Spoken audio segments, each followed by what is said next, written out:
നിങ്ങളിങ്ങനെ ചാഞ്ഞു നിൽക്കൂ, ഞാൻ പുറകിൽ വരാം. എല്ലാരും ചാഞ്ഞു, ആരും ചായുന്നില്ല. ഞാൻ കണ്ണുവെക്കല്ലേ, കുറച്ച് സുന്ദരികളുടെ കൂടെ ഇരിക്കണേ, അധികം സ്ത്രീകളെ ശ്രദ്ധിക്കാത്തോണ്ടേ. ദിലീപേട്ടൻ തന്നെ നേരത്തെ തളർന്നു ഞാൻ പറഞ്ഞപ്പോ എന്റെ വായിന്ന് സ്പോണ്ടേനിയസ്ലി വന്നാണ് തളരരുത് രാമൻകുട്ടി. ഞങ്ങളുടെ ചാനലിന്റെ പേര് തന്നെ ദിലീപേട്ടന്റെ വായിന്ന് വന്നൊരു ഇതാണ്. ചേച്ചി ഞാനും ദിലീപേട്ടന്റെ മൂത്ത മോളും നമ്മൾ സെയിം ഏജ് കൂടിയാണ്. അപ്പം ഞാൻ കൂടെ ഇരിക്കുന്ന സമയത്ത് നിങ്ങൾ എന്തിനാണ് ഇതൊക്കെ കൊണ്ടുവന്ന് എഴുതുന്നത്? കോളേജ് ഇതിൽ നിൽക്കുകയാണ് ഞാനിപ്പോ, എനിക്ക് ആരുമില്ല ഇവരെ അച്ഛന് വിളിക്കില്ല. 6 പേരുള്ളൂ ഒറ്റ അറ്റാക്ക്. നിങ്ങള് ഒറ്റയ്ക്ക് വന്നിട്ട് ഞങ്ങളെ അറ്റാക്ക് ചെയ്ത് കഴിഞ്ഞാൽ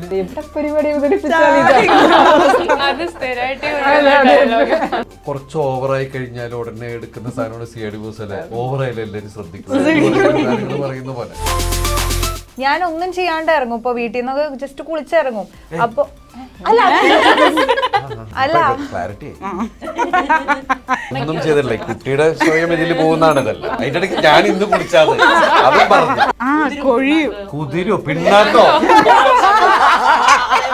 എന്റെ ദൈവമേ, നിങ്ങളുടെയൊക്കെ തലയിൽ എന്താ? ഞാൻ കുളിച്ചതിന് ശേഷം ഇപ്പൊ അവിടെ ആ സ്ഥലം മൂടി കെട്ടി. ഞാൻ ഇടയ്ക്കിടയ്ക്ക് പോകുമ്പോ നോക്കും, കോർപ്പറേഷൻ അടച്ചു കെട്ടിയത്. ഒരുത്തം നിങ്ങൾ കുളിക്കണം, ക്യാമറക്ക് ഇവിടെ അവര് കാണുന്നില്ല. Hi hello viewers, welcome to Jango Space. ഞാൻ മീനാക്ഷി സുധീർ. അപ്പം ഇന്ന് എനിക്ക് ഇൻ്റർവ്യൂ ചെയ്യണം. ഇവിടെ ഞാൻ ഒറ്റ ആളാണ്, പക്ഷെ എൻ്റെ ഓപ്പോസിറ്റ് ഇരിക്കുന്നത് ഒരു വലിയ സ്ട്രെങ്ത് ആയിട്ടുള്ളൊരു 6 പേരാണ്. മറ്റാരുമല്ല, നമ്മുടെ എല്ലാവരുടെയും എൻ്റെ ഫേവറേറ്റ്, നിങ്ങളുടെ ഫേവറേറ്റ്, പീപ്പിൾസ് ഫേവറേറ്റ് ദിലീപേട്ടൻ. ആൻഡ് ദിലീപേട്ടൻ്റെ ഈ മാർച്ച് 7-ാം തീയതി ഇറങ്ങാൻ പോകുന്ന തങ്കമണി എന്ന് പറയുന്ന സിനിമയിൽ അഭിനയിച്ച ദിലീപേട്ടൻ്റെ, എനിക്ക് ഇങ്ങനെ നോക്കിയിട്ട് എന്താ പറയാൻ തോന്നുന്നതെന്നറിയോ? ഗോപികമാർ ബഡീസാണ്. ദിലീപേട്ടൻ എനിക്ക് സത്യം പറഞ്ഞു കഴിഞ്ഞാൽ നമ്മുടെ മറ്റേ എൻ്റെ ഒരു പേഴ്സണൽ ഫേവറേറ്റ് സിനിമയാണ് മിസ്റ്റർ ബട്ട്ലർ. അതിനകത്ത് ആ ഒരു പാട്ടാണ് എനിക്ക് ഓർമ്മ വരുന്നത്. ആ ഒരു പോസ്റ്റിലൊക്കെ ഞാനും ഒന്ന് പുറകിലൊന്ന് നിന്നോട്ടെ, ഞങ്ങൾ ഒരു ഫോട്ടോ. അയ്യാ, നിങ്ങളിങ്ങനെ ചാഞ്ഞു നിൽക്കൂ, ഞാൻ പുറകിൽ വരാം.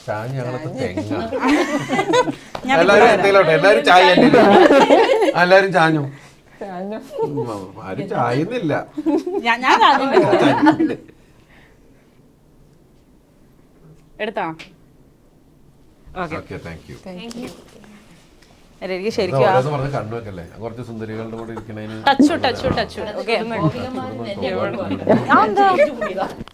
അങ്ങനെയൊന്നുമില്ല ചേച്ചി, മനസ്സിലാണ് പ്രായം വരുന്നത്. 60 വയസ്സുണ്ട് പ്രായം. ഞങ്ങളൊക്കെ കോളേജിൽ നിൽക്കുക, നമ്മളൊക്കെ കോളേജിലാണ്. ഏത് കോളേജിൽ ദിലീപേട്ട? ഞാനാ ഇത് കോളേജ് വേടാ, എല്ലാ കോളേജിലുണ്ട്. അതെ, ഞങ്ങൾ എല്ലാവരും ഇവിടെ ഉണ്ടെന്ന്.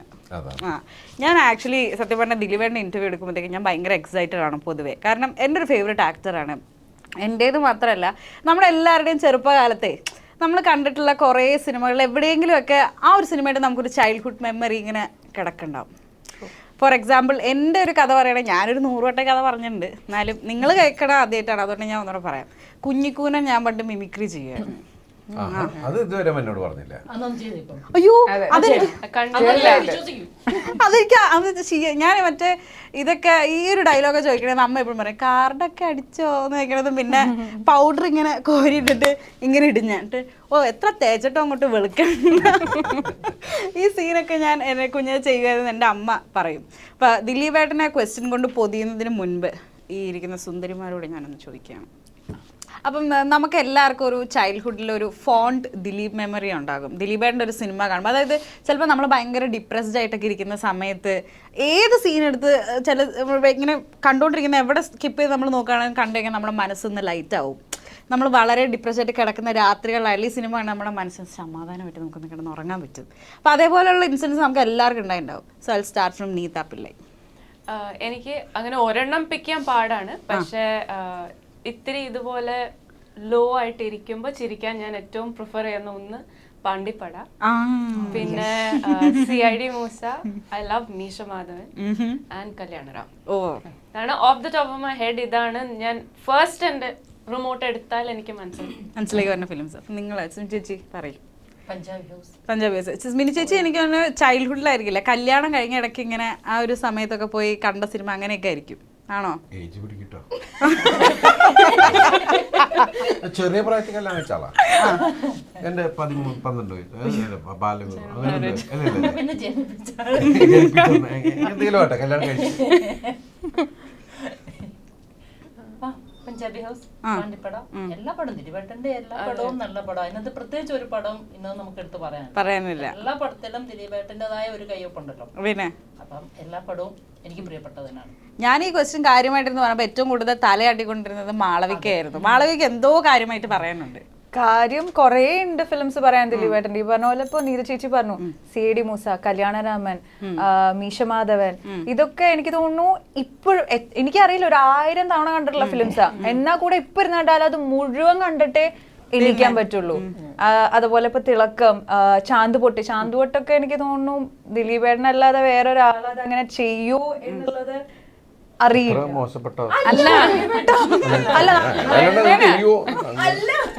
ഞാൻ ഉദ്ദേശിച്ചത് അങ്ങനെ നമ്മളെ സ്ക്രീനിൽ കാണുമ്പോ അത്രയും മനോഹരമായിട്ട് ചെയ്തിട്ട് നമുക്ക് വേറൊരാളെ അങ്ങോട്ട് ആലോചിക്കാൻ പറ്റുന്നില്ല. അങ്ങനെ ഒരു ഇതല്ലേ? അല്ല കോമഡി വൈസ് അല്ല, അതും പറയായിരുന്നു ഞാൻ. അതെ ഇഷ്ടമാണ്.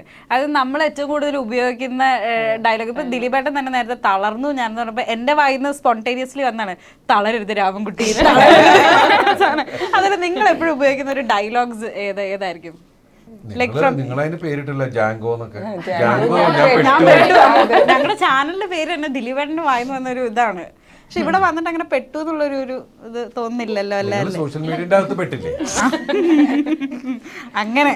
നിങ്ങളെ കണ്ടപ്പോ ഞാനതല്ലേ പറഞ്ഞു ചേച്ചി. പറഞ്ഞു പക്ഷെ ഞാൻ അങ്ങനെ അല്ല, ഞാൻ വളരെ പാവം പിടിച്ചൊരു കൊച്ചാണ്. ഞാൻ പറഞ്ഞില്ലേ ഗൈസ്, ഇവര് അവിടെ 6 പേര് എന്നെ ഒരു ബറ്റാലിയനായിട്ട് അറ്റാക്ക് ചെയ്ത് 6 പേരുള്ളൂ ഒറ്റക്കെട്ടായിട്ട്.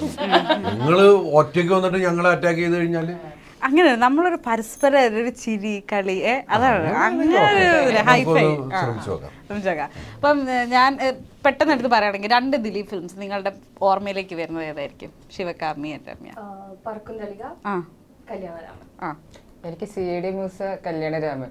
കല്യാണരാമനിൽ ഞാൻ എപ്പോഴും വീട്ടിൽ പറയുന്നത് ഏട്ടനിങ്ങനെ റെഡി ആയിട്ട് മറ്റേ റിസപ്ഷന് റെഡി ആയിട്ട് വരുമ്പോൾ പുറത്ത് ആരും കാണില്ല. അതുപോലെ ഞാൻ ചില സമയത്ത് റെഡിയായി വന്നിട്ട് പറയും ആരുമില്ല. അതെനിക്ക് എപ്പോഴും മെമ്മറിയിൽ പറഞ്ഞ കാര്യം. ഞാൻ എവിടെ പരിപാടി ഡയലോഗാണ് ഇത് കണ്ടതിൽ പെട്ട. നമ്മളൊക്കെ നമ്മുടെ സ്ഥിരം ഡയലോഗുകളിലും എവിടെയെങ്കിലുമൊക്കെ ഈ ഒരു സംഭവം കയറി വരുന്നുണ്ട്. അപ്പോൾ ഇതിൻ്റെ ഒരു സീക്രട്ട് ചോദിച്ചു കഴിഞ്ഞാൽ എല്ലാ ഇന്റർവ്യൂവിലും പൊതുവെ പറയുന്നത് മേക്കിംഗ്, റൈറ്റിംഗ് എന്നൊക്കെയാണ്. അതൊന്നല്ല. എന്നാൽ ഇതിൻ്റെ ഒരു ശരിക്കുള്ളൊരു സീക്രട്ട് എന്താണ്? ആ ഉത്തരം ഒഴികെ എന്താണ് പറയുന്നത്? സീക്രട്ട് ഒന്നുമില്ല. നമ്മള് അന്ന് നിങ്ങളുടെയൊക്കെ മനസ്സിൽ നമ്മൾ ചെയ്ത വേഷങ്ങൾ ഇങ്ങനെ വന്ന് നിൽക്കുക, നമ്മൾ പറഞ്ഞ ഡയലോഗ്സുകൾ, നമ്മൾ ചെറുപ്പകാലത്ത് നമ്മുടെ സീനിയേഴ്സ് പറഞ്ഞ ഡയലോഗ്സുകളാണ് നമ്മൾ യൂസ് ചെയ്തിരുന്നത്. പക്ഷേ ഇപ്പം നമ്മൾ കുറേ വർഷങ്ങളായിട്ട് നമ്മൾ ചെയ്ത സിനിമയിലെ പല കഥാപാത്രങ്ങളിലെ ഡയലോഗ്സുകൾ പലരും അത് ഓരോ സന്ദർഭത്തിന് ഉപയോഗിക്കുന്നു എന്ന് പറയുന്നത് നമ്മളെ സംബന്ധിച്ച് വലിയ കാര്യമാണ്. ഇപ്പോൾ ഏറ്റവും കൂടുതൽ എനിക്ക് തോന്നുന്നത് കുറച്ച് ഓവറായി കഴിഞ്ഞാൽ ഉടനെ എടുക്കുന്ന സാധനമാണ് സി.ഡി. മൂസയിലെ ഓവറായാലും എല്ലാവരും ശ്രദ്ധിക്കുന്നത് പറയുന്ന പോലെ.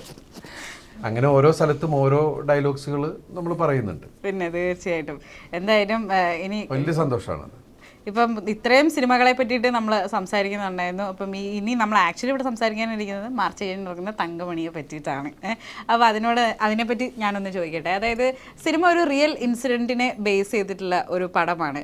അപ്പം ഇങ്ങനെ ഒരു റിയൽ ഇൻസിഡൻറ്റിനെ പറ്റിയിട്ട് ബേസ് ചെയ്തിട്ടുള്ള ഒരു സിനിമ വരുമ്പോൾ ആ സമയത്ത് അത്യാവശ്യം പൊളിറ്റിക്കൽ അറ്റൻഷനൊക്കെ കിട്ടിയ ഒരു ഇൻസിഡൻറ്റ് കൂടിയിട്ടായിരുന്നു ഇത്. അപ്പം ഇതിൻ്റെ ഒരു മേക്കിംഗ് സമയത്ത് ഇതിൻ്റെ സ്ക്രിപ്റ്റ് റീഡിങ്ങും അഭിനയിക്കാനായിട്ട് നിങ്ങൾക്ക് ഒരു സീനൊക്കെ തരുമ്പോൾ നിങ്ങൾ കൺസേൺഡ് ആയിരുന്നു? അതായത് ഇത് ഇറങ്ങുമ്പോൾ ഒരു എന്താ വിവാദമാകുമോ ഇത്? അപ്പം അതൊക്കെ നോക്കിയിട്ടായിരുന്നു ഇത് മേക്ക് ചെയ്തിട്ടുള്ളത്? അല്ല, ഇതില് തങ്കമണി എന്ന് പറഞ്ഞ ഒരു പൊളിറ്റിക്കൽ ഒരു ചെറിയ ശ്രദ്ധ പിടിച്ച സാധനമല്ല. ഒരു ഭരണത്തെ മാറ്റി വേറെ ഭരണം വന്ന ഇൻസിഡന്റ് ആണ് ശരിക്കും പറഞ്ഞാൽ. ഇതിനെ ബേസ് ചെയ്തിട്ടാണ് അതിന്റെ തുടക്കം ഉണ്ടായത്. ഈ തങ്കമണി എന്ന് പറയുന്ന സംഭവത്തിന്റെ ബേസ് ശരിക്കും പറഞ്ഞിട്ടുണ്ടെങ്കിൽ ഒരു ബസ്സാണ്. ഒരു ബസ് വളരെ കൊച്ചു കാര്യത്തിൽ നിന്ന് തുടങ്ങിയ ഒരു കാര്യം അത് വലിയ വിഷയമായി മാറുകയും അതിനെ ബേസ് ചെയ്ത് ഗ്രാമം മൊത്തം അനുഭവിക്കേണ്ടി വന്ന കാര്യങ്ങളാണ് ഈ സിനിമയിലൂടെ പറയുന്നത്. ഇത് സിനിമയല്ല, അത് റിയൽ ആയിട്ട് ഉണ്ടായ കാര്യമാണ്. 1986 നടന്നതാണ്. കട്ടപ്പനയിൽ, ഇടുക്കി ജില്ലയിലെ കട്ടപ്പനയ്ക്ക് അടുത്തുള്ള തങ്കമണിയിൽ നടന്ന കാര്യമാണ്. അത് നമ്മൾ അന്ന് പത്രങ്ങളിൽ മാത്രം അറിഞ്ഞിട്ടുള്ള കാര്യങ്ങളാണ്. അതിന്റെ പേരിൽ ഭരണം മാറി അതിങ്ങനെ പാട്ടം അങ്ങനെ നടക്കുന്നതല്ലാതെ അതിനെക്കുറിച്ച് നമ്മൾ കൂടുതൽ അറിഞ്ഞത് ഈ സിനിമയിലേക്ക് അടുത്തപ്പോഴാണ്, ഈ കഥയിലേക്ക് അടുത്തപ്പോഴാണ്. ഈ കഥയെ എടുത്തു വെച്ച് അതിൽ കൂടുതൽ നമുക്ക് ശ്രദ്ധ വന്നതെന്ന് വെച്ചിട്ടുണ്ടെങ്കിൽ ഈ നമ്മളിലൂടെ ഈ സിനിമ പോകുന്നു. ഇപ്പം അതിൽ ഞങ്ങള് രണ്ടുപേരുമൊക്കെ കട്ടപ്പനക്കാരാണ്. ഇത് 2 കാലഘട്ടമാണ് പറയുന്നത്. ഇത് 2 കാലഘട്ടത്തിലുള്ള ആൾക്കാരും ഉണ്ട് ഇതിനകത്ത്. കട്ടപ്പന തങ്കമണിയിലുള്ള ആൾക്കാരും തങ്കമണിക്ക് പുറത്തുള്ള ആൾക്കാരും അതിനുശേഷം വന്ന ആൾക്കാരും ഒക്കെയാണ് ഈ ഇരിക്കുന്നത്. പല കാലഘട്ടങ്ങളിൽ വരുന്ന കഥാപാത്രങ്ങളൊക്കെ ഉണ്ട് ഇതിനകത്ത്. ഞങ്ങൾ ആരെന്താന്നൊക്കെ നിങ്ങൾ സിനിമയെ കണ്ടാൽ മാർച്ച് 7 വരെ വെയിറ്റ് ചെയ്യുന്നത്. അപ്പോ അതിലൂടെയാണ് ഇത് പറയുന്നത്. അപ്പൊ ഒരു റിയൽ ഇൻസിഡന്റും ഒരു ഫിക്ഷനും കൂടി ബ്ലെൻഡ് ചെയ്തിട്ടാണ് ശരിക്കും അതിൻ്റെ ഒരു ചേരുവ കറക്റ്റ് ആയതുകൊണ്ടാണ് നമുക്ക് ഇതിനെ വേറൊരു രസകരമായിട്ട് ശരിക്കും ഇവരിലൂടെയാണ് തങ്കമണിയിലേക്ക് ഓപ്പൺ ആവുന്നത്. എന്താണ് തങ്കമണിയിൽ എന്താ നടന്നത്, ആരാണ് കാരണക്കാര്, എന്തിന്റെ പേര് എന്നൊക്കെ പറഞ്ഞ ഒരുപാട് അതിന്റെ ക്ലാരിറ്റിയാണ് നമ്മൾ ഇതിൽ പറയുന്നത് കൊടുക്കുന്നത്. ഓക്കെ, അപ്പം ദിലീപേട്ട ഈ റിയൽ ഇൻസിഡന്റിനെ ഇപ്പം നേരത്തെ പറഞ്ഞ പോലെ സിനിമയുടെ കുറച്ച് ചേരുവകൾ കൂടി മിക്സ് ചെയ്ത് നമ്മുടെ മുമ്പിലേക്ക് കൊണ്ടുവരുമ്പോൾ എന്തായാലും തങ്കമണിയിൽ ഈ ഒരു ഇൻസിഡന്റിലൂടെ കടന്നുപോയ ആൾക്കാരും തീർച്ചയായിട്ടും തിയേറ്റേഴ്സിലെത്തിയിട്ട് ഈ സിനിമ കാണുന്നുണ്ടായിരിക്കും.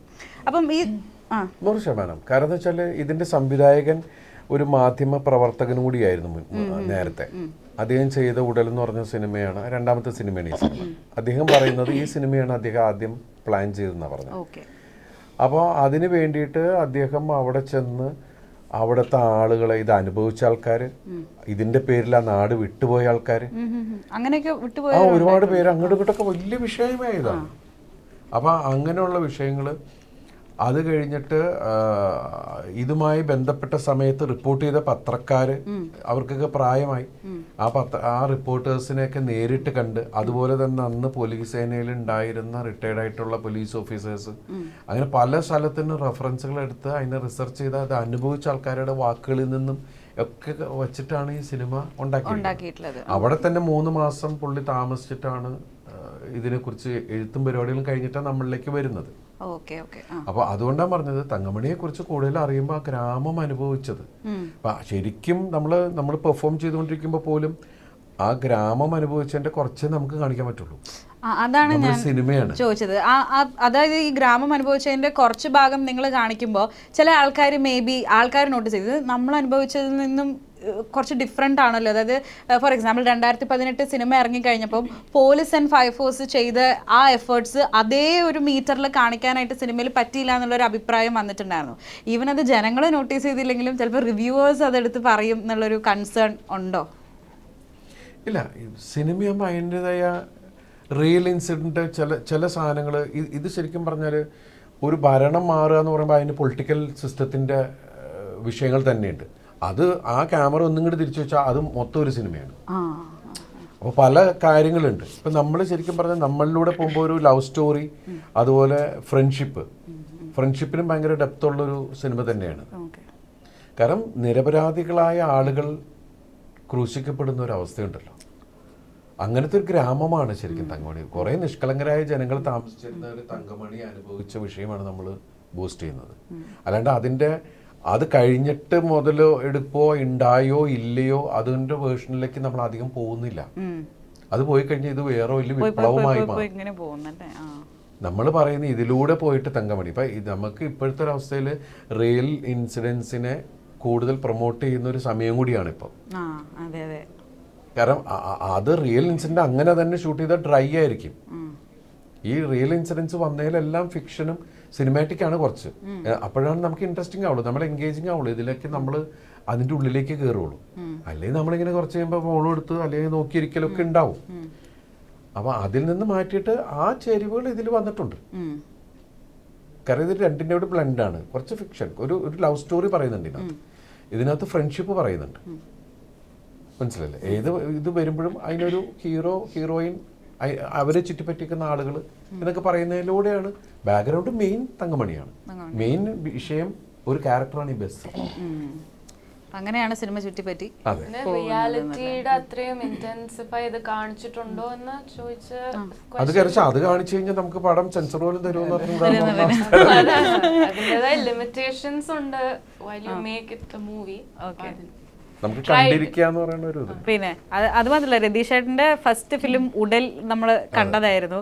ഉടലിനകത്ത് ആണുങ്ങളെ പോലെ തന്നെ ഫീമെയിൽസും സ്റ്റണ്ട് ചെയ്യുന്നുണ്ട്. അപ്പൊ ഇതിനകത്ത് സ്റ്റണ്ടൊക്കെ നല്ല അടിപൊളിയായിട്ട് ചെയ്യുന്ന നീത്തൊക്കെ ഉണ്ട്. സൂക്ഷിച്ചല്ലേ സംസാരിക്കൊക്കെ. അതെ, ഒരു കൈയകലം.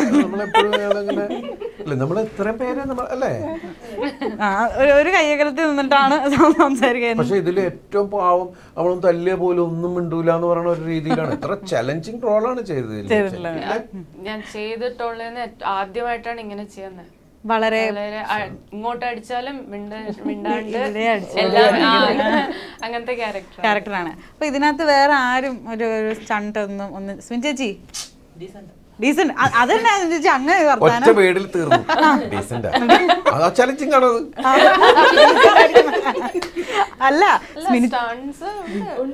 ഉണ്ട്. ആ അല്ല സ്മിനി ചേച്ചി ദിലീപേട്ട സ്റ്റണ്ട് ചെയ്ത ആൾക്കാരൊക്കെയാണ് വിചാരിക്കാത്ത ആൾക്കാരാണ് സ്റ്റണ്ട്. ഇടിച്ചിട്ടുണ്ടോ? ദിലീപേട്ടൻ ഇടിച്ചോ? ദിലീപേട്ട ഷൂട്ട് ചെയ്തിട്ട് മുറുവണ്ണയായിട്ട് പറഞ്ഞു കൊടുക്കണ്ട, പറയണ്ട. സിനിമ കാണുമ്പോ മനസ്സിലാവും. അത് കഴിഞ്ഞിട്ടുള്ള ഇന്റർവ്യൂല് നമ്മള് ബാക്കിയെല്ലാം പറയുന്നത്. ഓ സിനിമ അവിടെ പറഞ്ഞു കഴിഞ്ഞു, രക്ഷപ്പെട്ടു. അല്ല ഞാൻ ഒരു കാര്യം ശ്രദ്ധിച്ചത്, രമ്യ വന്നിരുന്നപ്പോ രമ്യയുടെ കയ്യിൽ കിടക്കുന്ന ആ ബ്രേസ്ലെറ്റ് സൽമാൻ ഖാന്റെ കയ്യിലുണ്ട്. എന്നെ കണ്ടിട്ടാണ് സൽമാൻ ഖാൻ ഇട്ടത്. രണ്ടുപേരും മുംബൈ തന്നെയാ. എന്റെ ചേച്ചി മുംബൈയിലാ. അപ്പൊ ഇതുപോലെ കുറെ കളക്ഷൻസ് എന്റെ കയ്യിലുണ്ട്. സൽമാൻ ഖാന്റെ അല്ലല്ലോ അങ്ങനെയൊന്നുമല്ല. അല്ല ദിലീപേട്ടാ, സാധാരണ ഇതിങ്ങനെ ഗൈസ് ഇടുന്ന ഒരു സാധനമാണ്. അപ്പൊ ആരെങ്കിലും ഇനി വാലന്റൈൻസ് ഡേ കഴിയുമ്പോഴല്ലേ ഗിഫ്റ്റ് കൊടുത്തതാണോ? ഇല്ല ഇല്ല, എന്റെ ഒരുപാട് കളക്ഷൻസ് ഉണ്ട് ഇങ്ങനത്തെ കുറെ സാധനങ്ങൾ. ഇപ്പൊ ഞാൻ ഈ റിംഗ് തന്നെ ഇപ്പൊ സർക്കസിൽ മാത്രമേ കണ്ടു. ജോക്കർ ചെയ്യുമ്പോഴൊക്കെ ഞാൻ ഇതിൽ ഇങ്ങനെ ചാടാനൊക്കെ പക്ഷെ അങ്ങനെയുള്ള സാധനങ്ങൾ തപ്പിയെടുത്ത് അതൊക്കെ കറക്റ്റ് ആയിട്ട് നമുക്ക് എന്നാ അതിനകത്ത് ഒരു വൃത്തിയോടൊന്നും പറയാൻ പറ്റില്ല. ഇത് കറക്റ്റാന്ന് തോന്നും. ഇതുണ്ടല്ലേ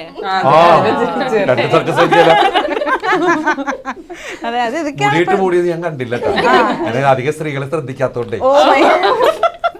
അല്ല എനിക്ക് പറക്കുന്നളികയിലെ ഒരു ഡയലോഗാണ് ഓർമ്മ. ദിലീപേട്ടെന്ന് പറഞ്ഞ ഇപ്പോഴത്തെ പിള്ളേരുടെ ഓരോ അല്ല ആ ഡയലോഗ് ഇല്ലേ, ഒരിക്കൽ ഇറങ്ങി മണവാള കുടുംബം കുട്ടപ്പനായിട്ടുണ്ടെന്നുണ്ട് ഇപ്പോഴത്തെ പിള്ളേരുടെ ഓരോ ഭാഷനെ അത് പറഞ്ഞ ദിലീപേട്ട. അങ്ങനെയൊക്കെ പറഞ്ഞു കഴിഞ്ഞാൽ അങ്ങനെ പറയല്ലേ. ഇതിപ്പോ അത് പിന്നെ കാണേണ്ടി വരും. എന്ത് സിനിമയോ എന്തായാലും നമ്മളെ ഇങ്ങനെ ഒരുങ്ങി ഇറങ്ങുമ്പോൾ എൻ്റെ ഫ്രണ്ട്സൊക്കെ നമ്മളങ്ങനെ ഓ ഇപ്പോഴത്തെ പിള്ളേരുടെ ഓരോ പാഷനെ കൊള്ളാവിടെ കൊച്ചേ മിടുക്കാനായിട്ടുണ്ടെന്ന് പറയുന്ന ഇതാണ്. അതേപോലെ തന്നെ ദിലീപേട്ട കഴിഞ്ഞ ദിവസം നാദർഷയ്ക്ക് എന്നെ ഇന്റർവ്യൂ എടുത്തപ്പോഴത്തേക്ക് നാദർഷയ്ക്ക് എന്നോട് പറയണ്ടായി, കേശു ഈ വീടിൻ്റെ നാഥൻ എന്ന് പറയുന്ന സിനിമയിലെ റോള് ദിലീപേട്ടൻ അങ്ങോട്ട് സുഹൃത്തിനോട് ചോദിച്ച് വാങ്ങിച്ചൊരു വേഷമായിരുന്നു. അതായത് എടാ നീ ഇത്ര യങ് ആയിട്ട് ഇത്ര സുന്ദരനായിട്ട് അത് ചെയ്താൽ എങ്ങനെയായിരിക്കും എന്നുള്ളൊരു ക്വസ്റ്റ്യൻ വന്നപ്പോൾ ദിലീപേട്ടൻ നേരെ പോയി മേക്ക് ഓവറൊക്കെ ചെയ്ത് വന്ന് അങ്ങനെ നിന്ന് കാണിച്ചപ്പോ ഇത് നീ തന്നെ ചെയ്താൽ മതി എന്ന് പറയായിരുന്നു. അപ്പം ആദ്യം കഥ കേട്ടു, നമ്മൾ നിർമ്മിക്കാൻ തീരുമാനിച്ചു. അപ്പൊ ആദ്യം അവർ കഥ പറയുന്നത് സജീവ് പറയുമ്പോൾ എനിക്ക് തോന്നുന്നത് അലൻസിയറേട്ടനായിരുന്നു. അങ്ങനെയുള്ള ചർച്ചകളുണ്ടായിരുന്നു. പിന്നെ ഇന്നസെൻ്റ് ഏട്ടനെ ആയാലോ എന്നുള്ള. അപ്പം ഇന്നസെൻ്റ് ഏട്ടൻ അത്ര ഇളകി മറിഞ്ഞ് ആ സമയത്ത് ട്രീറ്റ്മെൻറ്റ് കാര്യങ്ങളായതുകൊണ്ട് അപ്പം ചെയ്യുന്നില്ല എന്നുള്ള രീതിയിലായി. അത് കഴിഞ്ഞ് പിന്നെ നമ്മൾ സുരാജ് ചെയ്യണമെന്ന് കലച്ചു. അങ്ങനെ ഒരു ദിവസം പെട്ടെന്ന് എനിക്കൊരു തോന്നലായി, ഇത് നമുക്കൊന്ന് ചെയ്തു നോക്കിയാലോ എന്നൊരു തോന്നല്. കാരണം വ്യത്യസ്തമായിട്ട്. അപ്പം ഞാനത് പറഞ്ഞപ്പോൾ അവൻ പറഞ്ഞു അല്ലടാ അത് നീ ചെയ്തെങ്ങനെയാ? അല്ല ഞാൻ പറഞ്ഞു നമുക്ക് വേറെ രീതിയിൽ ചെയ്ത് നോക്കാം എന്ന് പറഞ്ഞു. അത് കഴിഞ്ഞ് ഇത് ഞാൻ ആ രൂപത്തിൻ്റെ ഒരു റെഫറൻസ് പറഞ്ഞപ്പോഴാണ് അങ്ങനെയാണ് നായകനെ നമുക്ക് ഉർവശി ചേച്ചിനാക്കാം. നായിക ദിലീപേട്ടൻ വന്നതിന് ശേഷമാണ് ഉർവശി ചേച്ചി പിന്നെ വെക്കുന്നത്. ഞാൻ വന്നപ്പോഴാണ് നായിക ഉർവശി എന്ന് പറയുന്ന ഉർവശി ചേച്ചിയിലേക്ക് പോയത്. അപ്പോഴാണ് നായിക നമുക്ക് ഉർവശി ചേച്ചിട്ട് സംസാരിക്കാം. ഞാൻ എൻ്റെ ലൈഫിൽ ഒരിക്കലും ഉർവശി ചേച്ചി എൻ്റെ ഹീറോയിനാവുമെന്ന് ഞാൻ ചിന്തിച്ചിട്ടേ ഇല്ല. കാരണം അങ്ങനെ നമ്മൾ ചിന്തയില്ല. എൻ്റെ സീനിയർ ആക്ടേഴ്സ് ആണ്. കാരണം മറ്റുള്ള അവരുടെയൊക്കെ ഹീറോയിൻ ഒരിക്കലും ആൾക്കാരത് അക്സെപ്റ്റ് ചെയ്യില്ല. ഉർവശി ചേച്ചിട്ടല്ല അങ്ങനെ ഇതും ശരിക്കും. അപ്പം ഞാൻ പുള്ളിക്കാരത്തിയുടെ അടുത്ത് ഞാൻ നായിഷ വിളിച്ചു. ഞാൻ ഇപ്പം പറഞ്ഞു ചേച്ചി ഇങ്ങനെ ഒരു സബ്ജക്റ്റ് പറയുന്നുണ്ട്, ഒന്ന് കേട്ടു നോക്കൂ എന്ന് പറഞ്ഞു. അതുകഴിഞ്ഞിട്ട് പിന്നെ ചേച്ചി കേട്ടോടനെ നമ്മളും ഓക്കെ നമ്മൾ ചെയ്യുന്നു എന്ന് പറയുന്ന ആ ഒരു സന്തോഷത്തിലാണ് പിന്നെ അതിന്റെ പുറകെ പോയത്. അടിപൊളിയായിട്ട് അത് സ്ക്രീനിൽ വർക്ക്ഔട്ട് ചെയ്തു എന്നുള്ളതാണ് നിങ്ങളുടെ ഒരു കോംബോ. ഇതേപോലെ ചോദിച്ച് വാങ്ങിച്ച വേറെ ഏതെങ്കിലും ഒരു വേഷം ഉണ്ടോ ദിലീപേട്ട? നമ്മളുടെ ഔട്ട് ഓഫ് ക്യൂരിയോസിറ്റി ചോദിക്കുന്നത്. തെങ്കാശിപ്പണ്ണത്തിലെ ശത്രു. ഓ തെങ്കാശിപ്പണ്ണത്തില് അത് അവരുടെ മനസ്സിൽ ഞാനാന്നുള്ളത് ഉണ്ടാവും, പക്ഷെ എന്നോട് ചോദിക്കാൻ ഒരു മടിയായിരുന്നു. മടിയെന്ന് വെച്ചിട്ടുണ്ടെങ്കിൽ 2 ഹീറോസ് നിൽക്കല്ലേ. അപ്പൊ അത് സമയത്ത് നമ്മളും അപ്പുറത്തെ ഹീറോ സംഭവങ്ങളൊക്കെ ചെയ്യുന്നോണ്ട് എൻ്റെ അടുത്ത് ചോദിച്ചു, ഇവിടെ ഒരു കഥയുണ്ടോ, വെറുതെ ഒന്ന് കേട്ടോക്കോ, സുരേഷ് ഏട്ടനും ലാലേട്ടനാണ് ഹീറോ, താൻ വെറുതെ ഒന്ന് അഭിപ്രായം പറയാൻ, തനിക്ക് എന്തെങ്കിലും സജഷൻ ഉണ്ടെങ്കിൽ പറയാൻ വേണ്ടിയിട്ടാണോ എന്ന് പറഞ്ഞു. ഞാൻ പറയാം കേൾക്കാം. കേട്ടു കഴിഞ്ഞപ്പോൾ ഞാനിങ്ങനെ എല്ലാം കേട്ടിരുന്നപ്പോൾ ചോദിച്ചു, ആ മറ്റേ ക്യാരക്ടർ ആരാ ചെയ്യുന്നേ? എടാ അത് ആരും തീരുമാനിച്ചല്ലോ. ഞാൻ പറഞ്ഞു അത് ഞാൻ ചെയ്തോട്ടെ. അപ്പോൾ ശരിക്കും ചെയ്യുമോ? ഞാൻ പറഞ്ഞ എത്ര ദിവസമാണ്? പറഞ്ഞു ടോട്ടൽ സിനിമ 50 ദിവസം. ഞാൻ പറഞ്ഞു 50 ദിവസം ഞാൻ അവിടെ ഉണ്ടാവും, പക്ഷെ ഇതിൽ നിന്ന് ഒന്നും മാറ്റരുത്. ഇത് സീനതൊക്കെ അങ്ങനെ തന്നെ കാരണം അയാളില്ലാണ്ട് ആ കഥ പറയാൻ പറ്റൂല. എന്റെ മൊത്തം ചരട് വലിക്കണ ആള് ഇതല്ലേ. അയാളുടെ പ്രണയത്തിന് വേണ്ടി അവർ ആ ചേട്ടന്മാരെ ഇങ്ങനെ ഇതാക്കുക പറഞ്ഞു, ഉള്ള ചവിട്ടും തൊഴിയൊക്കെ കൊണ്ട് നടക്കുന്ന ഒരു ക്യാരക്ടർ. ഞാൻ ഭയങ്കരമായിട്ട് എൻജോയ് ചെയ്ത വേഷമാണ്. പിന്നെ എനിക്ക് എങ്ങനെ വെച്ചാൽ ലാലേട്ടനും സുരേഷനും എനിക്ക് അത്തരം ബ്രദർലി അഫെക്ഷൻ ഉള്ള ആൾക്കാരാണ്. പിന്നെ അപ്പൊ അതിനകത്ത് ഏതെങ്കിലും സീനൊക്കെ കയ്യിൽ നിന്ന് എടുത്ത് ഇട്ട് വന്നിട്ടുണ്ടോ? അല്ല, നമ്മൾ കോമഡി ഫിലിംസ് ചെയ്യുമ്പോൾ എല്ലാവരുടെ ഒരു കോമ്പിനേഷനൊക്കെ വരുമ്പോൾ ഇംപ്രൈസേഷനും കാര്യങ്ങളൊക്കെ ഉണ്ടാകുമ്പോൾ നാച്ചുറലി ഉണ്ടാവും. പിന്നെ അത് ഞാൻ ചെയ്താണ് ഇതും ചെയ്യാൻ അങ്ങനെ അവകാശപ്പെടുന്നത് ശരിയല്ലല്ലോ.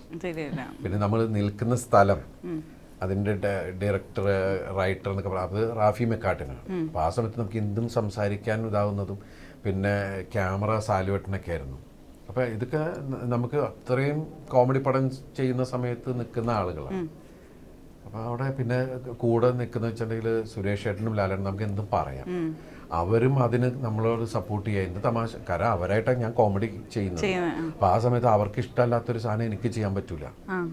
അവരോട് ഞാനിങ്ങനെ ചെയ്തോട്ടെ എന്ന് ചോദിക്കുമ്പോൾ എടാ നീ അത് ചെയ്യടാ എന്ന് പറയുമ്പോഴാണ്, കാരണം അവർ റിയാക്ട് ചെയ്യണ്ടേ. ഞാൻ പറയുന്നതിനും ഇതിനും അവർ കറക്റ്റ് റിയാക്ട് ചെയ്യുമ്പോഴാണ് ഇതിൻ്റെ ഹൈപ്പ് ഭയങ്കരമായിട്ട് കൂടുന്നത്. അതൊക്കെ കോഷ്യസ് ആയിട്ടായിരുന്നു ചെയ്തിട്ടുണ്ടായിരുന്നത്. ഇപ്പം നമ്മൾ ഇത്രയും സീനിയർ ആക്ടേഴ്സിൻ്റെ കാര്യം പറഞ്ഞതുകൊണ്ട് ഞാൻ പറയണേ, ഇപ്പോഴത്തെ ഈ ഒരു ഇറങ്ങിയ റീസെൻറ്റ് സിനിമകൾ എടുത്തു നോക്കുകയാണെങ്കിൽ നിങ്ങൾ ആ ഒരു സമയത്തുണ്ടായിരുന്ന ഹീറോസിൻ്റെയൊക്കെ ഒരു സ്ട്രോങ് കംബാക്ക്, അതായത് എല്ലാവരും ഒരേപോലെ ഒരു സമയത്ത് തിളങ്ങി നിൽക്കുന്ന ഒരു സമയം എന്ന് വേണമെങ്കിൽ നമുക്ക് പറയാം. ഇപ്പോൾ ബ്രഹ്മയുഗം, അതുപോലെ തന്നെ മലൈക്കോട്ടെ, ഓസ്ലർ, ജറാമേട്ടൻ, ഗരുഡൻ, അങ്ങനെ ഇഷ്ടംപോലെ നല്ല നല്ല സിനിമകൾ നമ്മൾ ഇഷ്ടപ്പെട്ടിരുന്ന ആക്ടേഴ്സിൻ്റെ അടുത്ത് നിന്ന് വരികയാണ്. ഇപ്പോൾ ദിലീപേട്ടൻ്റെ തങ്കമണി വരികയാണ്, കേശുവിലൊരു ഡിഫറെൻറ്റ് ടൈപ്പ് ഓഫ് ഒരു റോള് ചെയ്തു. അപ്പോൾ ഈ ഒരു കംബാക്കിനൊക്കെ ഇവരുടെയൊക്കെ ഒരു സത്യനാഥൻ പറഞ്ഞില്ല, സ്മിനു ഉള്ളതാ. വോയിസ് ഓഫ് സത്യനാഥൻ ഇല്ല, ഞാനൊരു ഡിഫറെന്റ് ഗെറ്റപ്പിന്റെ സാധനമാണ് പിടിച്ചത്. അങ്ങനെ അപ്പം ഒരു കൊച്ചനുജൻ എന്നുള്ള രീതിയിൽ how happy you feel about it ദിലീപേട്ടാ? അല്ല, ഞാൻ തിരിഞ്ഞു നോക്കുമ്പോൾ വളരെ ദൈവാനുഗ്രഹവും പിന്നെ എല്ലാവരുടെ സപ്പോർട്ടും ജനങ്ങളുടെ സപ്പോർട്ട് എന്നൊക്കെ പറഞ്ഞത് വലിയ കാര്യം തന്നെയാണ്. കാരണം നമ്മൾ സിനിമയിൽ ആവണമെന്ന് ആഗ്രഹിച്ചു. ഒരിക്കലും ഞാനൊരു ഹീറോ സ്ഥാനത്തേക്ക് വരുന്നൊന്നും ഞാൻ ചിന്തിച്ചിട്ടില്ല. ആഗ്രഹം ഉണ്ടാവാം, പക്ഷെ അത് ഒരിക്കലും സിംഗിൾ ഹീറോയിലേക്കൊന്നും ഞാൻ അങ്ങനെ ചിന്തിച്ചിട്ടില്ല. നമ്മൾ തിയേറ്ററിൽ ചെല്ലുമ്പോൾ ഇങ്ങനെ തുമ്മുമ്പോൾ പോകരുത് ഇയാള്, ആ ഗ്യാപ്പിൽ കൂടി വന്നിട്ട് പോയി എന്നുള്ളത് നിന്നെ കണ്ടില്ലല്ലോ. അല്ല, ഞാൻ അവിടെ വന്നു നോക്കിയോ, ആ സമയത്ത് ഞാനൊന്ന് തുമ്മിയിരുന്നു എന്ന് പറഞ്ഞ സമയത്ത് പോയ കഴിഞ്ഞാൽ അപ്പോഴും ഞാൻ എൻട്രി ഉണ്ടായി ഇതൊക്കെ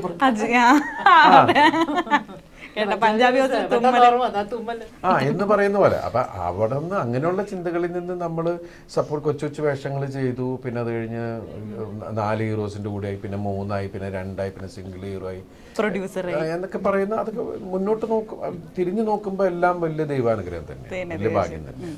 അപ്പോഴേ ഗേൾസ് ഇത്രയും വലിയ ഒരു വേഴ്സറ്റൈൽ ഡൈനാമിക് ആക്ടറുടെ കൂടെ അഭിനയിക്കും. എന്നാണ് ഗേൾസിൽ പെട്ടു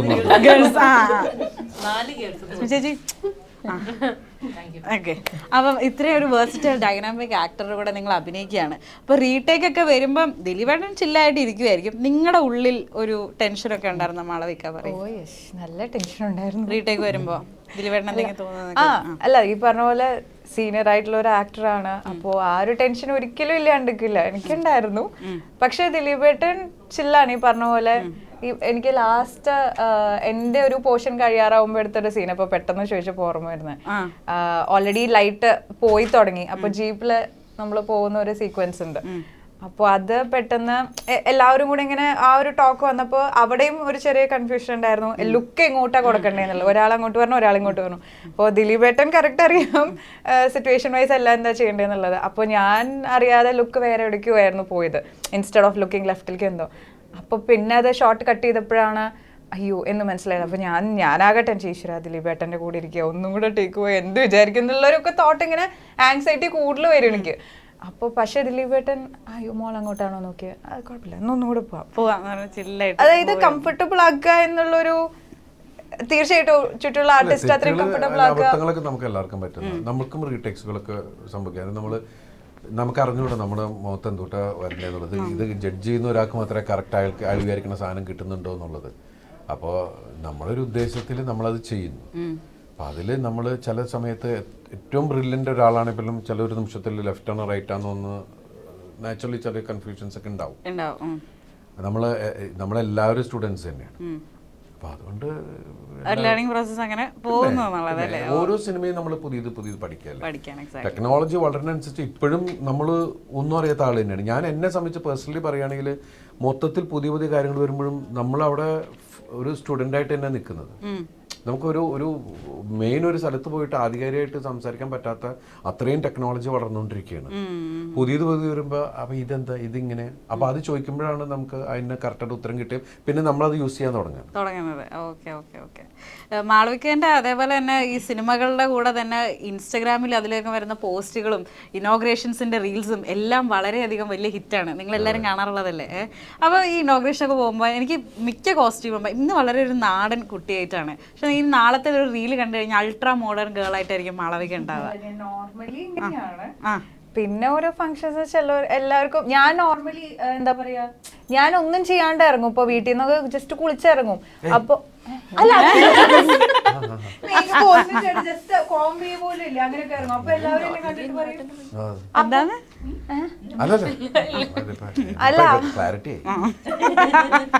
ഞാൻ ഉദ്ദേശിച്ച ഭയങ്കര ബേറായിട്ട്. അപ്പൊ എല്ലാവരും മാക്സിമം വീട്ടിൽ അങ്ങനെ എല്ലാവരും നിക്കല്. അപ്പൊ എല്ലാവരും ചോദിക്കും ഒന്ന് മര്യാദക്ക് ഇറങ്ങിക്കൂടെ, ഒന്ന് മെനക്കൊക്കെ ഇറങ്ങിക്കൂടെ. അപ്പൊ ഞാൻ അങ്ങനെ മാക്സിമം പറയും നമുക്ക് അത്ര വേണ്ട കേട്ടോ, ഒന്ന് ഇങ്ങനെ കമ്മിയാക്കും, ഇത്ര മേക്കപ്പ് വേണ്ടെന്ന് പറയുമ്പോ എല്ലാവരും പറയില്ല അല്ല ഒരു ആർട്ടിസ്റ്റ് ആയിട്ട് എല്ലാവരും അങ്ങനെയാണ് കാണുന്നത്, നീ വീട്ടിൽ നിൽക്കുന്ന പോലെ അല്ല മറ്റുള്ളവർ കാണാൻ ആഗ്രഹിക്കുന്നതെന്നൊക്കെ പറഞ്ഞിട്ട് എന്നെ അങ്ങനെ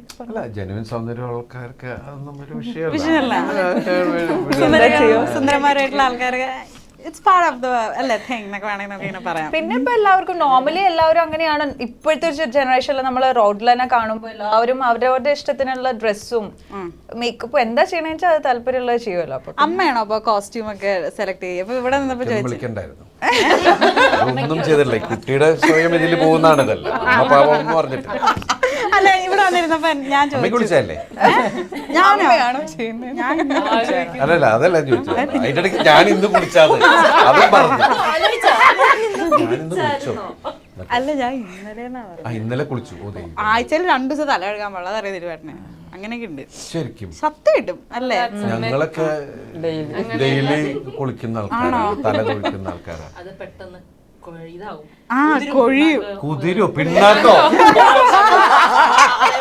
എന്റെ ദൈവമേ, നിങ്ങളുടെയൊക്കെ തലയിൽ എന്താ? എന്റെ കാർക്കൂന്തലൊക്കെ ഒഴിഞ്ഞു, അല്ലേ തന്നെ കണ്ണു വെച്ച് മൊത്തം പോവാ തിരുവ. പ്രായമായി അങ്ങനെയൊന്നും സ്വയം പറയരുത്. ഇല്ല. അപ്പൊ അമ്മയാണോ കോസ്റ്റ്യൂം ഒക്കെ തിരക്കെടുക്കുന്നത്? എല്ലാവർക്കും ഇഷ്ടമുള്ള രീതിയിൽ എല്ലാവരും ഡിസ്കസ് ചെയ്യും. പിന്നെ അങ്ങനെ അമ്മ മാത്രം ഒന്നുമില്ല, ഇപ്പൊ ഡിസൈനർ നമുക്ക് ബുട്ടീക്സും കാര്യങ്ങളൊക്കെ ഉണ്ടല്ലോ. അപ്പൊ അവര് നമുക്ക് ഡ്രസ്സൊക്കെ ഓഫർ ചെയ്യുമ്പോൾ അവർക്കൊരു ഇഷ്ടം ഉണ്ടാവും, മാളവിക ഇങ്ങനെ സ്യൂട്ട് ആവും നല്ലത് എന്നുള്ള രീതിയിൽ അങ്ങനെ വരുന്നല്ലേ. ദിലീപേട്ട അശ്വിനി ചേച്ചി ഒരു ചേച്ചിയാണോ ഇതിനകത്ത്? ദിലീപേട്ട കാരണം ചേച്ചിയായിട്ടാണ് സൂക്ഷിക്കണം, കാരണം അനിയന്മാർക്ക് നല്ല അടി കിട്ടാറുണ്ട്. ഇന്നതാവണമെന്നില്ല,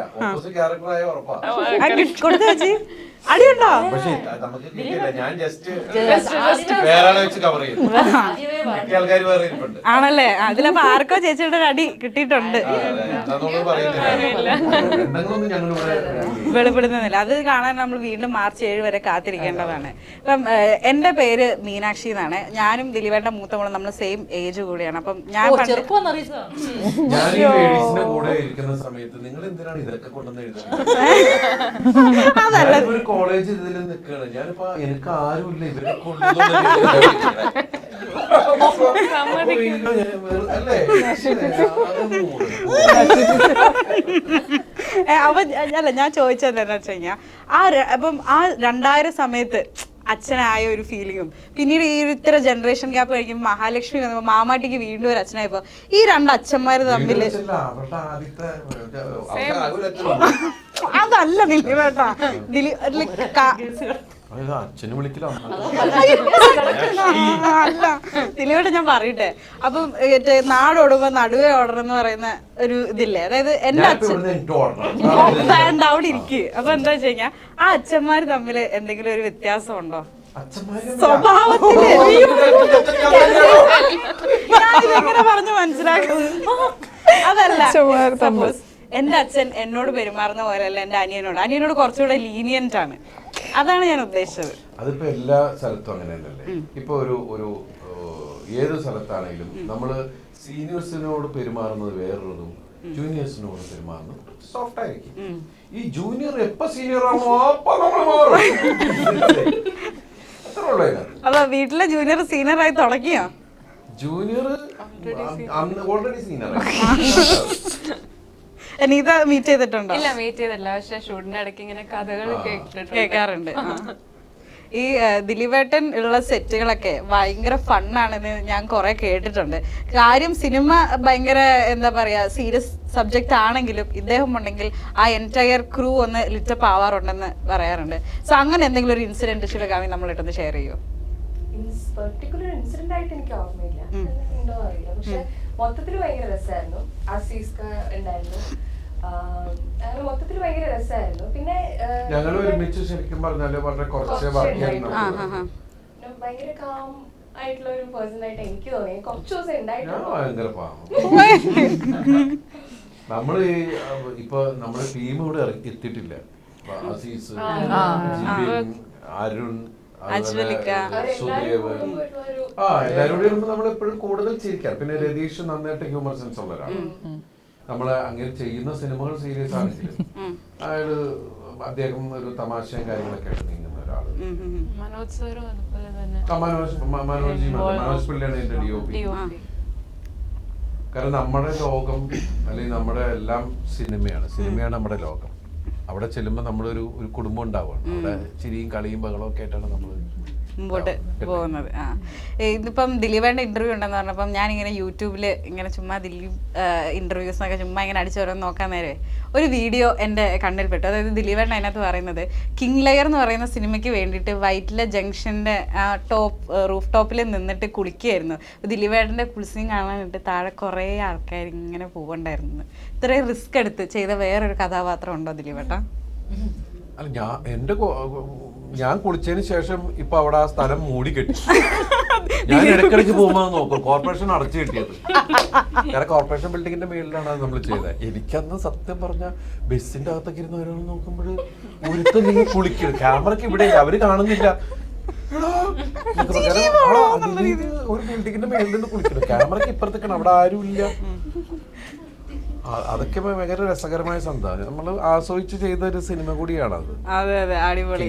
അപ്പം എന്തായാലും കോമഡി ആയിട്ടും ഇപ്പൊ ഇതേപോലെ തങ്കമണി പോലെ സീരിയസ് സബ്ജക്റ്റ് ആയിട്ടും എന്നും നമ്മുടെ നായകനെ നമുക്ക് ഇവിടെ തന്നെ വേണം. ഞാനൊരു ഗെയിമൊക്കെ ആയിട്ട് വന്നേ, കുഴപ്പമില്ല, ഇനി അടുത്ത ഇന്റർവ്യൂവിൽ കളിക്കാൻ നമുക്ക് ഗെയിമൊക്കെ. അപ്പം എന്തായാലും മാർച്ച് 7-ാം തീയതി തങ്കമണി നമ്മളിലേക്ക് എത്തുന്നതായിരിക്കും. നല്ലൊരു ചിത്രമായിരിക്കട്ടെ ഇത് ഞാൻ ദ എൻറ്റയർ ക്രൂവിനെയും ദിലീപേട്ടനെയും വിഷ് ചെയ്യാണ്.